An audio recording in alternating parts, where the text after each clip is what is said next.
Bismillahirrahmanirrahim. Assalamu alaikum students. Welcome to online classes Superior College Miyawali. Beta, today we are going to start lecture number 2 of chapter 25, that is about the ecological niche and the types of ecology. बेटा chapter हमने start किया हुआ था ecosystem का introduction हमने देखा था कि बेसिकली ये क्या चीज़ होती है। अब बेटा इकोसिस्टम को स्टडी करने के लिए बायो की जो ब्रांच हमारे लिए हेल्पफुल होती है दैट इज़ इकोलॉजी, ठीक है, जो कि एनवायरनमेंट से रिलेटेड स्टडी के साथ डील करती है किसी भी लिविंग ऑर्गेनिज्म की। उसके बाद हमने देखा था कि एनवायरनमेंट जो है ये क्या चीज़ है। मुख्तलिफ हमारे पास physical, chemical and biological factors का कॉम्बिनेशन था हमारे पास। उसके साथ लिविंग ऑर्गेनिजम्स जो है मुख्तलिफ़ तरीक़ों से इंटरेक्शन में आ रहे थे, तो वो हमारे पास जो है वो इकोलॉजी कहला रहा था। उसके बाद हमने कहा कि वो कौन साइंटिस्ट थे जिन्होंने सबसे पहले इस टर्म को इंट्रोड्यूस करवाया था और किस वजह से करवाया था, ठीक है, कि क्या रीज़न्स हैं। ग्रीक वर्ड था हमारे पास बेसिकली, तो वो हाउस होल्ड से रिलेटेड था, ठीक है। अब हाउस होल्ड के अंदर क्या चीज़ें आती हैं कि एक स्पेसिफ़िक हैबिटेट या घर के अंदर जहाँ पे हम रह रहे होते हैं उसकी ओवरऑल मैनेजमेंट जो है ये हाउस होल्ड में आती है, ठीक है। तो एक ऑर्गेनिज़म जो कि अपने एनवायरनमेंट में रहता है किसी भी स्पेसिफिक प्लेस के ऊपर, वो उसका हैबिटेट कहलाती है। और ऑब्वियसली वो मुख्तलिफ़ तरीके से उन फैक्टर्स के ऊपर असरअंदाज हो रहा होता है और वो फैक्टर्स जो हैं वो उस लिविंग ऑर्गेनिज़म के ऊपर असरअंदाज हो रहे होते हैं, ठीक है। तो इस चीज़ को हमने यहाँ पर स्टडी किया था।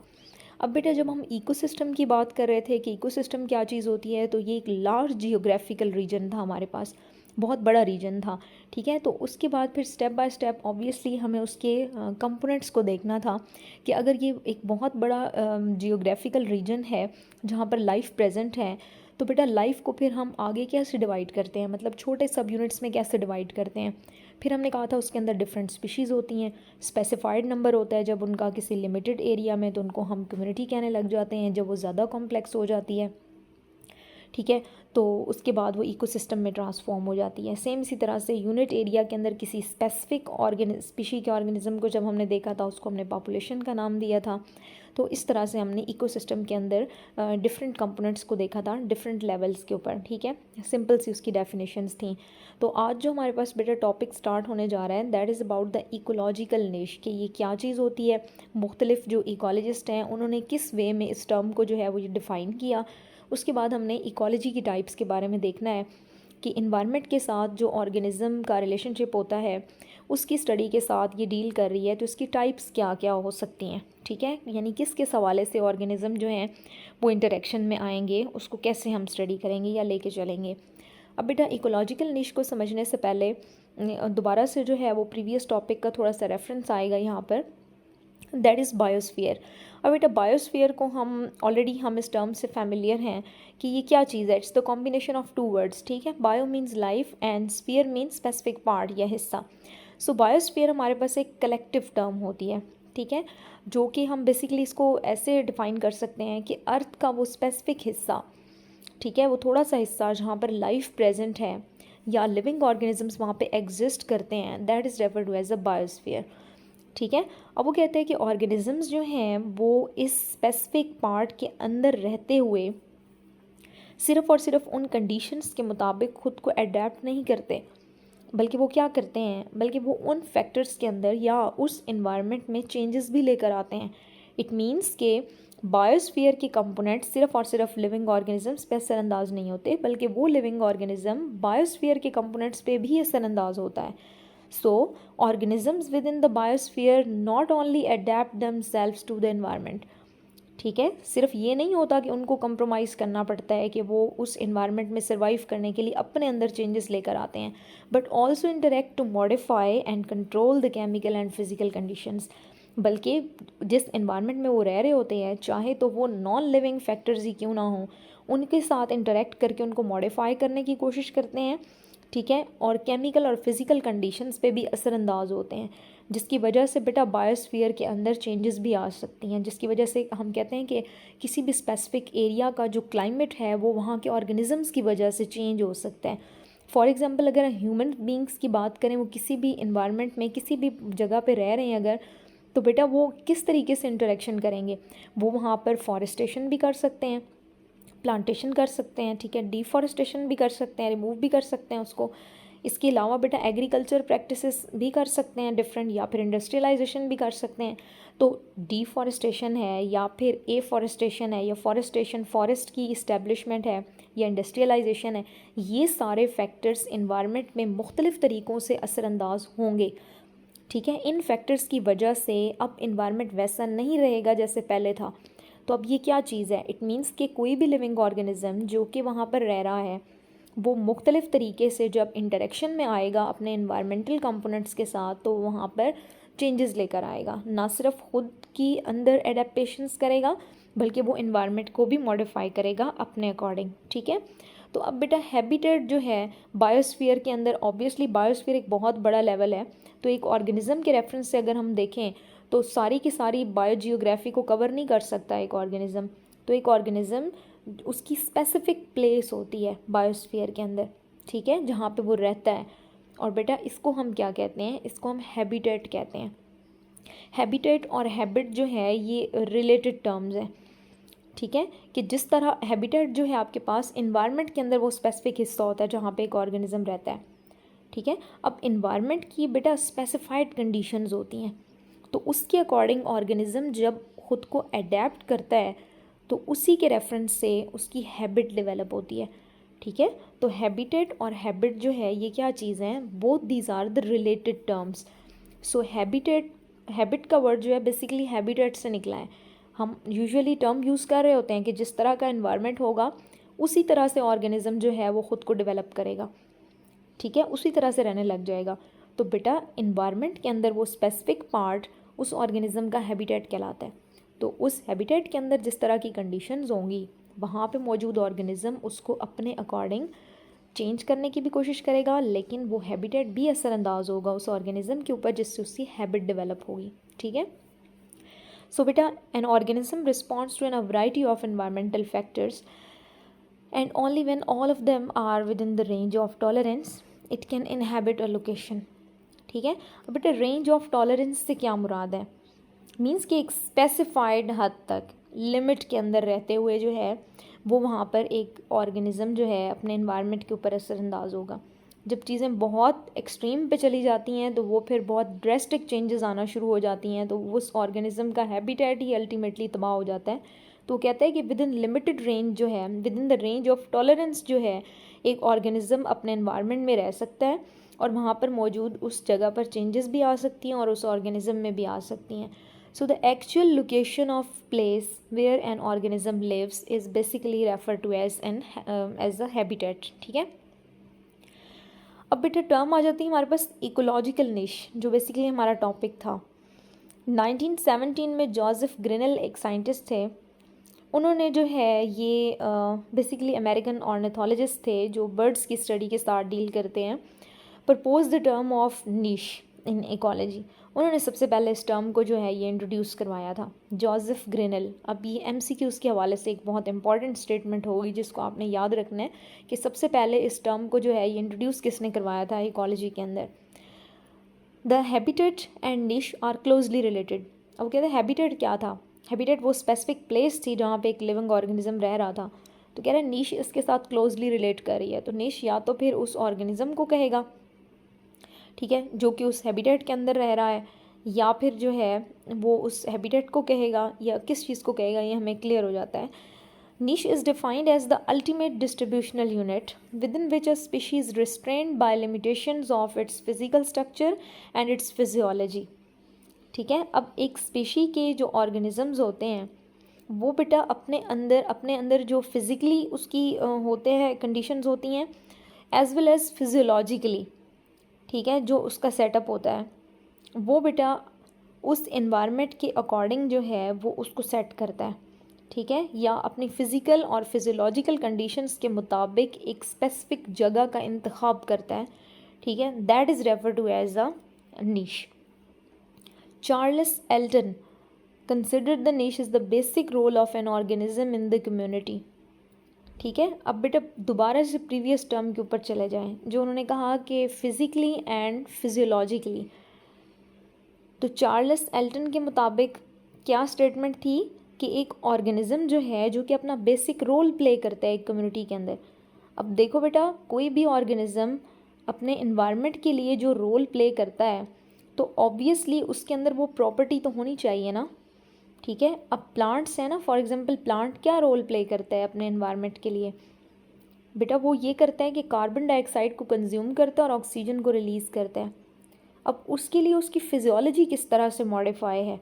ऑब्वियसली प्लांट जो है इट कैन फोटोसिंथेसाइज। तो फोटोसिंथेसिस क्या चीज़ है? एक फिजियोलॉजिकल प्रोसेस है ना, तो उसके अकॉर्डिंग जो है वो अपने इन्वायरमेंट के अंदर वो बिहेव कर रहा है। तो यही बात कर रहा है कि जो इकोलॉजिकल निश होती है, यानी कि एक जो ऑर्गेनिज्म होता है वो अपने इन्वायरमेंट में जब रहता है तो वो फिज़िकली और फिजियोलॉजिकली यानी अपने स्ट्रक्चर के मुताबिक वहाँ पर बिहेव कर रहा होता है या इन्वायरमेंट में एक स्पेसिफिक रोल प्ले कर रहा होता है, ठीक है। And for living community its relationship to its food and enemies, ठीक है। मतलब ये डिफरेंट इंटरेक्शंस की बात कर रहे हैं जो हम कम्युनिटी लेवल पे देखते रहते हैं, लाइक प्रीडेशन, पैरासाइटिज्म वगैरह। In other words he defined the niche as the species occupation. Occupation का मतलब होता है बेटा जॉब, प्रोफेशन, पेशा, ठीक है। सो बेटा वो कह रहा है कि इकोलॉजिकल निश को आप ऐसे भी डिफाइन कर सकते हैं कि किसी भी ऑर्गेनिज्म का या स्पीशी का जो पेशा होता है, ठीक है, या उसकी जॉब होती है या वो एक स्पेसिफिक काम होता है जो कि वो एक जगह पे रहते हुए कर रहा होता है। तो एक लिहाज से अगर देखा जाए, जब हम इकोलॉजी की बात करें या इकोसिस्टम की बात करें, तो बेटा एक प्लांट है ना, अगर वो फोटोसिंथेसिस कर रहा है, ठीक है, वो इन्वायरमेंट से भी बेनिफिट ले रहा है, लेकिन फोटोसिंथेसिस के ज़रिए से जो ऑक्सीजन रिलीज़ कर रहा है और कार्बन डाइऑक्साइड कंज्यूम कर रहा है तो वो इन्वायरमेंट को फ़ायदा दे रहा है, तो इन्वायरमेंट उसको फ़ायदा दे रहा है, ठीक है। तो कहता है बेसिकली जॉब या प्रोफेशन किसी भी लिविंग ऑर्गेनिज्म की अपने इन्वायरमेंट के लिए क्या कहलाती है? इकोलॉजिकल निश कहलाती है। Ecosystems are composed of organisms with different jobs or ways of life. अब वो बड़ी इंपॉर्टेंट बात यहाँ पे कर रहा है कि इकोलॉजिकल निश जो है हर एक ऑर्गेनिज्म के लिहाज से डिफरेंट होगी, ठीक है। हर स्पीशी का जो ऑक्यूपेशन है, हर स्पीशी का जो पेशा है ना, वो डिफरेंट होगा। जैसे मैंने आपको प्लांट की स्पीशी की एग्जांपल दी है कि वो फोटोसिंथेसिस कर सकते हैं और इन्वायरमेंट से फ़ायदा ले रहे हैं, इन्वायरमेंट उनको फ़ायदा दे रहा है। तो बेटा जब हम एनिमल्स की बात करेंगे तो एनिमल्स की जॉब कुछ डिफरेंट होगी ना, जो कि वो अपने इन्वायरमेंट के लिए रोल प्ले कर रहे होंगे, ठीक है। फॉर एग्जांपल कोई प्रीडेटर है अगर या कोई प्रे है तो हर एक का डिफरेंट रोल है जो कि वो अपने इन्वायरमेंट में प्ले कर रहा है। Particularly concern with the feeding, ठीक है। ऑब्वियसली बेसिक रिक्वायरमेंट होती है फूड किसी भी लिविंग ऑर्गेनिज्म की किसी स्पेसिफिक एरिया में सर्वाइव करने के लिए। The role of the particular species within an ecosystem including all aspects of its interaction, ठीक है। यानी हर तरह का इंटरेक्शन शामिल है, ना सिर्फ लिविंग थिंग्स के साथ बल्कि नॉन लिविंग थिंग्स के साथ। जिस भी तरीके से वो इंटरेक्शन कर रहा है वो सारे का सारा उसकी जॉब में आता है, या सारे का सारा जो है वो उसकी इकोलॉजिकल निश कहलाती है, इंक्लूडिंग देयर बिहेवियर्स, ठीक है। बिहेवियर से मुराद के मतलब हम किस तरह से इसको डिफ़ाइन करते हैं, यानी हाउ दे बिहेव, यानी ऑर्गेनिजम्स का आपस में और अपने इन्वायरमेंट के साथ जो है वो रिलेशनशिप या इंटरेक्शन बेसिकली कैसा है, ठीक है। इकोलॉजिकल निश जो है basically it is related to the supply of energy. मतलब जब हम बात करते हैं इकोलॉजिकल पायरामिड्स की बात करते हैं, ठीक है, फूड पायरामिड्स की बात करते हैं, तो कहते हैं कि एनर्जी की सप्लाई से भी रिलेटेड है। मतलब आप प्लांट लाइफ से स्टार्ट कर लेंगे, फोटोसिंथेसिस करती है, वो फूड प्रिपेयर करती है, इस तरह से नेक्स्ट ट्रॉफिक लेवल्स पे एनर्जी जो है ये ट्रांसफ़र होती जाती है। तो लिविंग ऑर्गेनिजम्स जब अपने इन्वायरमेंट में रहते हैं, एक दूसरे के साथ इंटरेक्शन करते हैं, तो बेसिकली वो एनर्जी की सप्लाई कर रहे होते हैं एक स्टेज से दूसरी स्टेज के ऊपर। For example organisms, predators, prey, competitors, ठीक है। अब ये क्या है, आपके पास इंटरेक्शन है एक तरह का, प्रीडेटर प्रे रिलेशनशिप जो है ये फूड से रिलेटेड है, ठीक है। या कॉम्पिटिटर्स हैं। कॉम्पिटिटर्स आपको पहले भी डिस्कस किया था आपसे कि बेटा ये डिफरेंट स्पीशीज़ के ऑर्गेनिजम्स भी हो सकते हैं, ये सेम स्पीशी के ऑर्गेनिज्म भी हो सकते हैं जो कि रिसोर्सेज के लिए आपस में कॉम्पीट करते हैं, ठीक है, फूड के लिए जो है वो आपस में कम्पीट करते हैं। As well as its behaviour and interactions are considered as the elements of its niche, ठीक है। In addition to niche includes all the physical factors of the environment, ठीक है। फिजिकल फैक्टर्स भी इसके अंदर शामिल हैं। फिजिकल फैक्टर्स कौन से हैं? जो नॉन लिविंग फैक्टर्स की यूजुअली हम बात कर रहे होते हैं, लाइक बेटा जिसमें टेम्परेचर शामिल है, ह्यूमिडिटी, ठीक है, नमी का वर्ड यूज़ करते हैं, पीएच, वाटर, सॉइल, जो कि हमारे पास क्लाइमेटिक कंडीशंस के साथ रिलेटेड है। नेक्स्ट इज़ बेटा types of ecology. Ecological niche जो है उसको हमने इन अ वेरियस वे जो है वो डिफ़ाइन किया कि एक टर्म जो है उसको एक साइंटिस्ट ने इंट्रोड्यूस करवाया था, तो उसको मुख्तलिफ़ लोगों ने जो है मुख्तलिफ़ तरीके से डिफ़ाइन किया है। उसके बाद हमारे पास नेक्स्ट जो टॉपिक आता है ना, वो आता है टाइप्स ऑफ इकोलॉजी। कि आपने कहा कि एक ऑर्गेनिज्म की स्टडी, उसके इन्वायरमेंट से रिलेटेड। तो इन्वायरमेंट तो आपके पास बहुत एक कॉम्प्लेक्स चीज़ है, वहाँ पर तो बहुत सारे ऑर्गेनिजम्स मौजूद होते हैं जो सेम स्पीशी के भी हो सकते हैं और डिफरेंट स्पीशी के भी हो सकते हैं। ठीक है, फॉर एग्जांपल एक प्लांट मौजूद है, एनिमल मौजूद है किसी भी तरह के इन्वायरमेंट के अंदर, ठीक है, या पॉन्ड के अंदर फ़िश मौजूद है, फ्रॉग भी मौजूद है, वहाँ पर प्लांट की स्पीशीज़ भी मौजूद हैं। तो अगर आप फ़िश को स्टडी कर रहे हैं उसके इन्वायरमेंट के रेफरेंस से, ठीक है, या फिर आप फ़िश, फ्रॉग और प्लांट सबको स्टडी कर रहे हैं उनके इन्वायरमेंट के रेफरेंस से, तो आएंगी तो दोनों चीज़ें इकोलॉजी में आएंगी ना, क्योंकि आप लिविंग थिंग्स का इंटरेक्शन देख रहे हैं। तो अब वो कहते हैं कि इकोलॉजी को बेसिकली आप 2 लेवल्स पे जाके डिफ़ाइन कर सकते हैं। एक थोड़ा सा सिंपल लेवल होता है जिसको आप आर्ट इकोलॉजी बोलते हैं, ठीक है। एक थोड़ा सा कॉम्प्लेक्स होता है जिसको आप सिन इकोलॉजी बोलते हैं। अब इन टर्म्स को किस तरह से डिफ़ाइन करेंगे बेटा, आर्ट इकोलॉजी जो है ये बेसिकली सिंपलेस्ट स्टडी होगी, जिसमें आप क्या करेंगे, study of relationship of living organisms to their environment, ecology को आपने डिफ़ाइन किया था। अब आर्ट इकोलॉजी क्या है, आर्ट इकोलॉजी में जब आप किसी सिंगल पॉपुलेशन को ले रहे होंगे with reference to its environment is refer to as autecology. जैसे मैंने आपको पॉन्ड की एग्जांपल दी है कि पॉन्ड के अंदर जो है जो लिविंग थिंग्स मौजूद हैं उसके अंदर फिशेज़ हैं, एम्फीबियंस मौजूद हैं वहाँ पर, ठीक है, डिफरेंट प्लांट्स की स्पीशीज़ भी मौजूद हैं, हाइड्रोफाइट्स जिनको हम कहते हैं, फ्रीली फ्लोटिंग स्पीशीज़ भी हो सकती हैं, सबमर्ज भी हो सकती हैं। सो क्या है वो, ऑल आर लाइफ फॉर्म्स ना, ठीक है। तो अब वो कहते हैं कि आप सिर्फ और सिर्फ फ़िश को स्टडी करें कि फ़िश जो है वो किस तरह से उस पॉन्ड के ऊपर असरअंदाज हो रही है, या जो पॉन्ड के जितने भी तरह के फैक्टर्स हैं वो फ़िश के ऊपर किस तरह से असरअंदाज हो रहे हैं।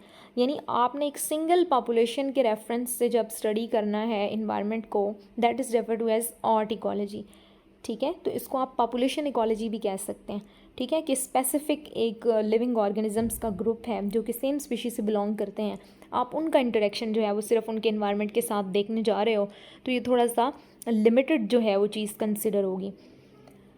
नेक्स्ट वही एग्जांपल जो है ये कोड कर रहा है आर्ट इकोलॉजी की, कि you are studying the 50 to 100 plants of soybean in order to know the effect of water pollution on their growth and yield. किसी भी जगह पे सोयाबीन के जो प्लांट्स मौजूद हैं, ठीक है, आप उनके ऊपर वाटर पोल्यूशन का इफेक्ट चेक कर रहे हैं, मतलब वाटर जो आप उनको प्रोवाइड कर रहे हैं उसके अंदर जो फैक्टर्स मौजूद हैं, केमिकल फैक्टर्स मौजूद हैं, वो किस तरीके से उस प्लांट की ग्रोथ के ऊपर असरअंदाज हो रहे हैं। अब सोयाबीन के अलावा और भी बहुत सारे प्लांट्स उस जगह पे मौजूद होंगे ना जो कि सेम वाटर को शेयर करते होंगे, ठीक है, लेकिन बाकी स्पीशीज़ को आपने नहीं देखना, बाकी प्लांट्स को नहीं देखना, या मुख्तलिफ जो कीड़े मकोड़े वहाँ पर मौजूद हैं उनके ऊपर जो है ये क्या इम्पैक्ट हो रहा है उस वाटर का, उसको आपने नहीं देखना, सिर्फ एक स्पेसिफिक प्लांट को देखना है। तो एक पॉपुलेशन की बात करेंगे, so that is refer to as autecology, जो कि आपके पास सिंपल लेवल होगा। नेक्स्ट इज बेटा सिन इकोलॉजी, ठीक है। सिन का वर्ड फ्यूजन से होता है, SYN सिन, ठीक है। Growth responses of an individual plants to their environment are a complex factor, one factor can aggravate the other factor. अब वो कहते हैं कि इकोलॉजी इतनी कोई सिंपल बात नहीं होगी, किसी भी एक ऑर्गेनिज्म को स्टडी करना with reference to their environment ये कोई इतना आसान नहीं है। इकोलॉजी जो है बेटा आपके पास एक बहुत मुश्किल, हम कहते हैं कि एक्सपेरिमेंटल साइंस है।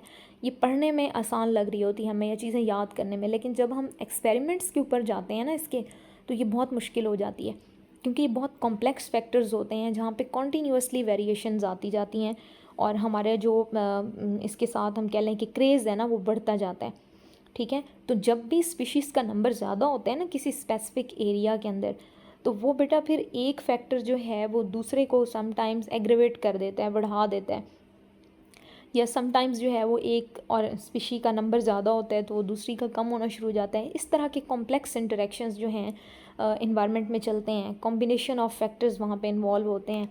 तो अब वो कह रहा है कि ये सिन इकोलॉजी के अंदर आपने क्या देखना है, synecology is basically related to the different populations, ठीक है, जब आप उनको उनके इन्वायरमेंट के रेफरेंस से स्टडी कर रहे होते हैं। So it's the study of different communities, different populations with reference to their environment is known as synecology, ठीक है। तो इसको आप कम्युनिटी इकोलॉजी भी कह सकते हैं कि ये बहुत कॉम्प्लेक्स लेवल होता है। अब ऑब्वियसली बेटा इसमें स्पीशीज़ डिफरेंट हैं तो उनके इंटरेक्शंस भी आपस में बड़े कॉम्प्लेक्स हो रहे होंगे, तो सिन इकोलॉजी जो है ये कॉम्प्लेक्स आपके पास ब्रांच हो जाएगी। इस तरह से कॉम्पिटिशन्स भी बहुत ज़्यादा आ जाएंगे इसमें, ठीक है। पहले तो सेम स्पीशी के इंडिविजुअल्स के बीच में कंपटीशन हम देख रहे थे ऑर्ट इकोलॉजी में। अब सिनेकोलॉजी में ऑर्गेनिजम्स जब ना सिर्फ डिफरेंट होंगे बल्कि उनकी स्पीशीज़ भी डिफरेंट होंगी, तो इंटरेक्शंस ऑब्वियसली मोर कॉम्प्लेक्स होते जाएंगे। तो ये आपके पास क्या कहलाएगी, सिनेकोलॉजी कहलाएगी। ठीक है। So when you study the one population is refer to as autecology. ठीक है। और उसी में आप जब डिफरेंट पॉपुलेशंस को उसी सेम टाइम में स्टडी कर रहे होंगे, यानी मैं आपको अगर पॉन्ड की एग्जांपल दूं, पॉन्ड वैसे सिंपल कम्युनिटी की एग्जांपल है, लेकिन फिर भी एग्जाम्पल के तौर पे हम उसको इस तरह से ले सकते हैं कि अब पहले फ़िश के रेफरेंस से स्टडी हो रहा था एनवायरनमेंट। ठीक है। अब जो है वो फ़िश, रेप्टाइल्स, एम्फीबियंस, मुख्तलिफ आपके पास प्लांट लाइफ, ठीक है, जितने भी तरह के इन्वर्टिब्रेट्स वहाँ पर मौजूद हैं, उन सब के जो इफ़ेक्ट्स हैं उनको स्टडी किया जा रहा है कि एनवायरनमेंट के ऊपर क्या है, या एनवायरनमेंट उनके ऊपर किस तरह से असरअंदाज हो रहा है, या उनके आपस के इंटरेक्शंस कैसे हैं। तो इस सारी चीज़ को हमने किधर स्टडी करना होगा, सिनेकोलॉजी के अंदर स्टडी करना है। ठीक है। सो बेटा आपके पास ये क्या कहलाती है, कम्युनिटी इकोलॉजी कहलाएगी। So you have to see the various aspects of community. ठीक है। लाइक उसका ओरिजिन कैसे हुआ, कम्युनिटी का स्ट्रक्चर कैसे है, ठीक है, उसकी कंपोजिशन कैसे है। तो ऑब्वियसली जब आपको इन चीज़ों का पता होगा तो तब आप जो है वो मुख्तलिफ़ स्पीशीज़ को या उनके इंटरेक्शंस को देख सकते हैं। जैसे कि बेटा मैंने आपको कहा था कि कम्युनिटी जो है हमारे पास, it's the dynamic collection of organisms. Dynamic का मतलब होता है कि उसके अंदर चेंजेस आती रहती हैं, चीज़ कम या ज़्यादा होती रहती है। ओरिजिन जब आप उसका देख रहे होते हैं तो हो सकता है आपको वहाँ पे बहुत सारी ऐसी स्पीशीज़ के ट्रेसेस मिलें जो कि अब मौजूद ना हो, या स्टार्ट में जिनका नंबर बहुत ज़्यादा हो और अब कम हो गया हो। तो वो बेसिकली इंटरेक्शंस की वजह से होता है कि ये डायनामिक हो रही है, कि किसी ऑर्गेनिज़म का नंबर कभी ज़्यादा हो जाता है, किसी स्पीशी का किसी का कम हो जाता है। ठीक है। सो ये फिक्स्ड एंटिटी नहीं होती, इसके अंदर चेंजेस आती रहती हैं। क्यों चेंजेस आती हैं, क्योंकि डिफरेंट ऑर्गेनिजम्स के आपस में इंटरेक्शंस बहुत कॉम्प्लेक्स होते हैं। ठीक है। सो कम्युनिटी को स्टडी करने के लिए हमें सिंपल लेवल्स पे जाना पड़ता है, यानी हमें 3 लेवल्स वहाँ पे देखने को मिलते हैं। कम्युनिटी लेवल में हमें इंडिविजुअल लेवल भी देखने को मिलता है। ठीक है। सेम इसी तरह से पॉपुलेशन को भी हम स्टडी कर सकते हैं और कम्युनिटी को भी कर सकते हैं। ठीक है। तो ये आपके पास 2 तरह की टाइप्स होती हैं इकोलॉजी की। यहाँ पे बेटा आपको बहुत इंपॉर्टेंट क्वेश्चन आता है कि how would you differentiate between autecology and synecology. तो इसके 3 पॉइंट्स जो है ये आप मेंशन करेंगे। ठीक है। एक तो इसका डेफिनेशन, दूसरा इसका दूसरा नाम क्या होगा, जो मैंने आपको कहा कि इसको पॉपुलेशन इकोलॉजी और कम्युनिटी इकोलॉजी भी हम कह सकते हैं, और थर्ड जो है वो इसकी एग्जांपल होगी। इसके अलावा बेटा अगर हम टाइप्स ऑफ इकोलॉजी की बात करें लॉन्ग क्वेश्चंस के हवाले से, तो ये बहुत इंपॉर्टेंट है। ठीक है। लॉन्ग में भी जो है ये क्वेश्चन हमारे पास कंसिडर हो सकते हैं। इसके अलावा बेटा इकोलॉजिकल निश को मुख्तलिफ लोगों ने डिफ़ाइन किया, जैसे उसने 1 बाय 1 साइंटिस्ट का जिक्र किया। तो शॉर्ट क्वेश्चन जो आपको पूछा जाएगा ना, वो साइंटिस्ट के रेफरेंस से पूछा जाएगा कि ज़रा बताएं आप कि ये चार्ल्स एल्टन ने जो है ये किस तरह से स्पीशी को डिफ़ाइन किया था, सॉरी इकोलॉजिकल निश जो है वो उसको किस तरह से डिफ़ाइन किया था। ठीक है। या फिर ऐसे आ सकता है कि 2 से 3 डेफिनेशंस जो है आप बता दें कि इकोलॉजी के अकॉर्डिंग हम इकोलॉजिकल निश को जो है वो ये कैसे डिफ़ाइन करते हैं। ठीक है। MCQs के हवाले से भी आपको स्टेटमेंट्स आ सकती हैं साइंटिस्ट के नेम के रेफरेंस से कि कहाँ पे जो है ये किस साइंटिस्ट ने इस टर्म को यूज़ किया था और क्यों किया था। ठीक है। सो बेटा that was all about the lecture. Thank you so much students. अल्लाह हाफ़िज़।